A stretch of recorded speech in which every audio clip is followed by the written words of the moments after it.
Well, good morning and thanks for joining us here for our stream show. It is Monday, June 8th. I'm Mitch Carter, handling the stream here solo, hitting all the buttons. Of course, we'll have a couple of headlines for you by now, but of course, the big headline as well. We are on alert today, rolling into tomorrow. So we got a couple stories for you here before we get over to Byron Douglas for a check outside. Starting off, new this morning, an Evansville man we now know is accused of stabbing his tenant. Police say they were called in after 1:15 a.m. Monday to the 100 block of North 9th Avenue. They say 59-year-old Steve Hobbs, pictured there, told officers he was threatened by a tenant during an eviction argument. Police say Hobbs first told them nothing happened other than he threw a chair. Then they say he admitted that he struck the victim, but he didn't think it was bad because there wasn't blood on the knife.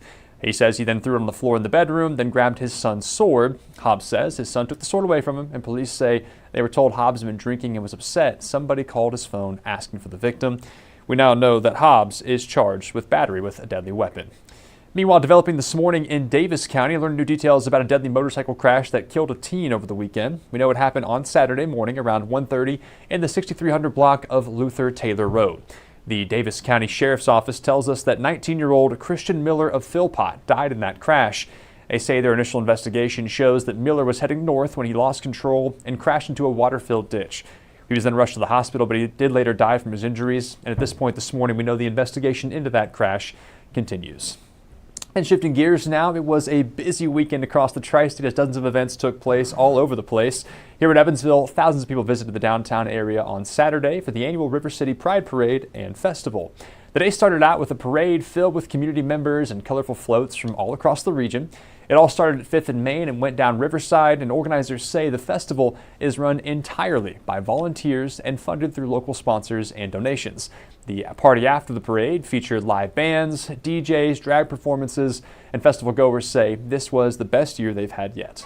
I'd say this one honestly seems like the best organized one for sure. Usually it's a little more hectic than this, but we definitely have a lot more people going on this year. This is my second one ever, and I just like being around people, that aren't afraid to be themselves.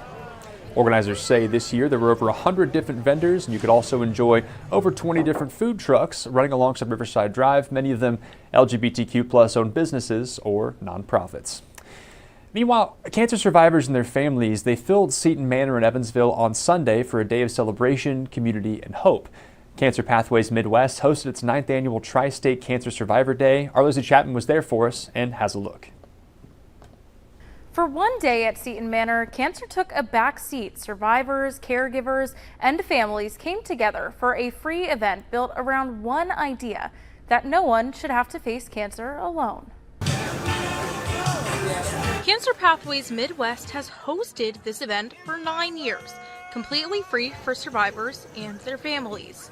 Organizers say active treatment can make normal family time feel impossible, and Cancer Survivor Day is their answer to that. The centerpiece of the event is the Trail of Hope.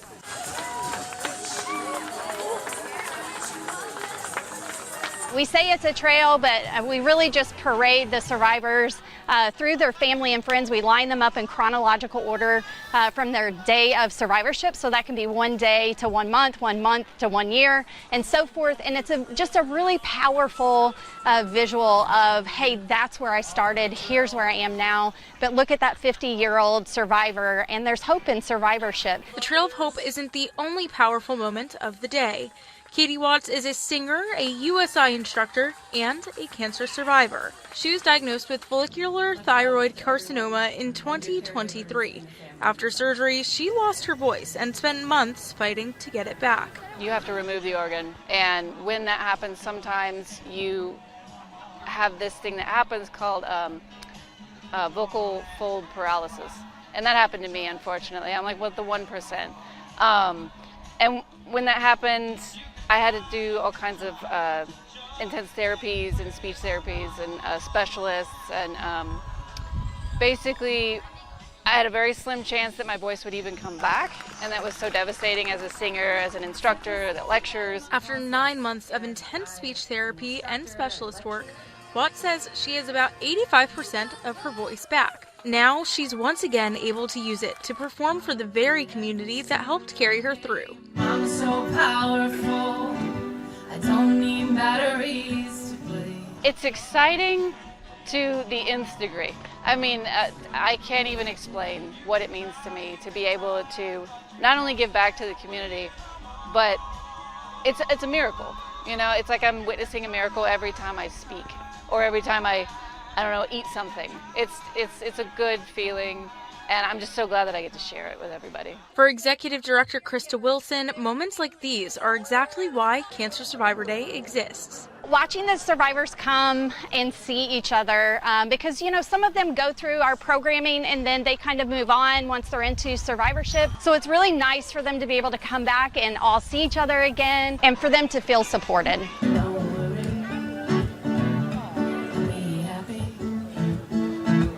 Cancer Pathways Midwest offers free programming for cancer survivors, their families, caregivers, and for those who have lost someone to cancer. A link to get involved is on 14news.com. Well, a great story there from our Leslie Chapman here at 14 News. Right now, 8:36 on your Monday morning. For those joining us, Suzanne, Laura commenting, thank you guys for joining us here at 8:30 stream. Of course, our big weather story right now is we're on alert today, rolling into tomorrow, so stick around. Up next is Byron Douglas with a full check outside at what to expect as that alert day gets underway. For those joining us, though, thank you, and we'll see you tomorrow. Stay informed on your local news and weather throughout the day by watching the 14 First Alert streaming shows. At 8:30 a.m., get your First Alert forecast to plan the day ahead and catch up on the news that happened overnight with the 14 News Sunrise team. In the afternoon, get the latest headlines, forecasts, and a preview of the stories we're working on with the 14 First Alert streaming show at 2:30. And get an in-depth look at the 14 First Alert forecast so you're ready for the next big thing with the 14 First Alert weather show at 9 p.m. Watch the 14 First Alert streaming show that fits your schedule and works best for you. Streaming on your phone by downloading the 14 News app and the 14 First Alert weather app. On your smart TV by using the 14 News streaming app. And stream anytime on Facebook, YouTube, or on 14news.com. Stay connected and stay informed by watching the 14 First Alert streaming shows on your favorite streaming devices.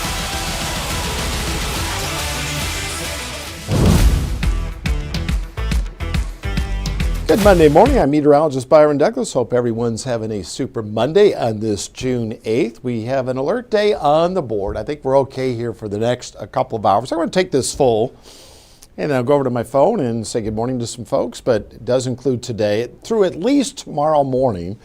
We have a flooding threat, a damaging wind threat during that time frame, and then an isolated tornado threat. Not expecting widespread severe weather on the severe weather portion of the equation, but there's a look at the threat markers overall. I'll just advance this forward. Yes, historically, June 8th, 1982, 1995 comes to mind. We had episodes of severe weather, but as I mentioned, not expecting a big outbreak of rough stuff as we go through that time frame. I'll just take this full again. I'm going to add one more map. I have a new flooding map that came in, so I'll take you through that. And again, we appreciate you joining us here. We're each weekday, Monday through Friday. Good morning to you, Suzanne, Laura, watching down there in Dawson Springs. Appreciate you tuning in at this hour. Here's a look at the flood watch. Officially kicks in. Good morning to you, Mary, Ryan, and Daniel. There's a look at the flood watch. It's in effect. Areas with blue would indicate some flood warnings. Now, on average, we do have those drought-like conditions across western Kentucky. We could see 1 up to 2 inches of rain. Some pockets, though, a few select areas could see up to 3 inches of rain with pockets of higher amounts. So there's a look at the highest threat markers out northwestern Arkansas and then into southwest Missouri. That's where they had the severe thunderstorm warnings this morning. We have on the flooding threat a level 2 out of a level 4. So scattered flash flooding is possible. Covers all of our cities and towns that we're responsible for. And then for tomorrow, this just updated, includes more of our viewing area. And I think the best setup would be Tuesday morning. And then showers, we could go dry Tuesday afternoon, but it is for most of the area a level 2 threat. But covering those areas in western Kentucky, severe drought-like conditions as I mentioned. We do have an isolated severe thunderstorm threat. This area has been expanded just a bit, generally from St. Louis through Evansville. I'll tighten this up a bit and we'll take a look at some of the threat markers. So we're not looking at a large volume of thunderstorms, but it only takes one. It's a level 1 out of 5 threat. And generally the threat markers, we do have a spin-up tornado threat. This is not a high-end tornado threat where we're looking at EF2 or greater or anything like that. But, of course, it only takes one with respect to severe weather. Generally, it's Evansville, kind of US 41 and points to the west, all of our Illinois counties, Gibson, Posey, Vanderburgh, Henderson, Union, Webster, and Hopkins. So that threat marker is in. Right now, all the lightning is kind of hovering along the Kentucky-Tennessee border. The atmosphere is going to be very unstable today, especially if we catch a little bit of sunshine, and that'll get these updrafts going. And there's a area of low pressure that's going to cut across our area. We'll find out where it is. We almost can depict where it is just on the radar trends. But down through Hopkins, Christian counties, you get some storms there. They're sub-severe, but quite a bit of lightning. The only lightning strike we had this morning was south of Madisonville and then north of Vincennes. And still some solid rain. You're getting some efficient bands of rain there. Arden will do more tracking coming up at 11, then again at noon. And we got a storm up in Richland County. It's not producing any lightning, but primarily just some rain. West Salem, west there of Allendale. Well, look, we got a squall line of showers and storms out to our west. That is drawing closer. There's lightning with that. And then back through northern stretches of Arkansas, that's where they've had a few severe thunderstorm warnings there. I'll step out so you can see that just on the bottom portion of your screen, especially across these areas if we throw in a little bit of sunshine during that time frame. So that's something we'll keep an eye on. Temperatures haven't done a whole lot this morning. Let's see where they are right now. I'll take this full so you can see that. We're kind of hovering about where we were early this morning, about 74 degrees. The dew point's at 71, so it is sultry. Jeff Miller, 500s in Sava. All right, Jeff out there in Sava in western Posey County. I got out there after I visited a school in Farmersville several weeks ago. Got a community center, very historic area. Thank you, Jeff. In Tara, Laura, Ryan, thanks for tuning in.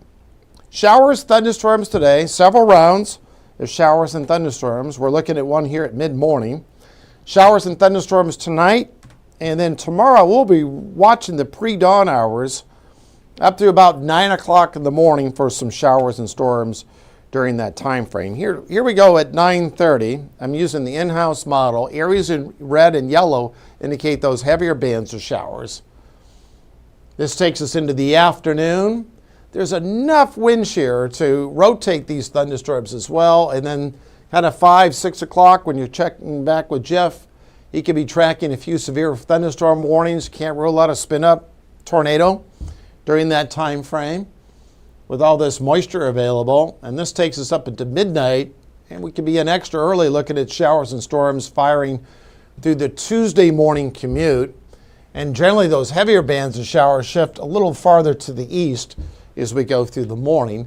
However, with a little bit of sunshine during the afternoon, a few showers and storms flare. So right now, based on current timing, we'll keep the alert day today and through Tuesday, but I think we'll get some help after about 8, 9 in the morning, at least on the flooding threat.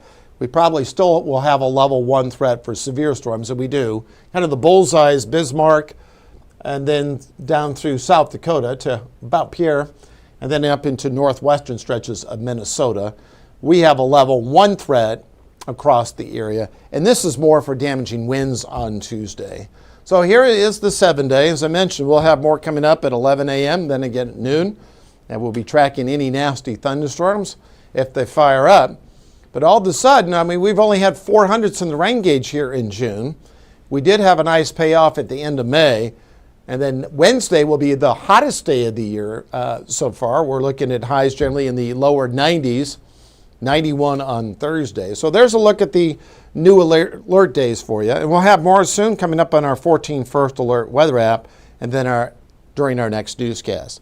I'm going to shut off the mic. We will talk to you soon. I'll leave the 7-day up for folks that just tuned in.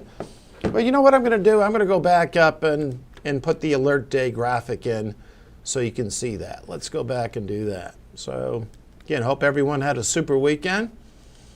And I'm going to go back and just show you the graphic here for the alert day that we have in play. It covers today and through at least tomorrow morning. Might get some help during the afternoon. Have a great start to your week on this Monday, June 8th.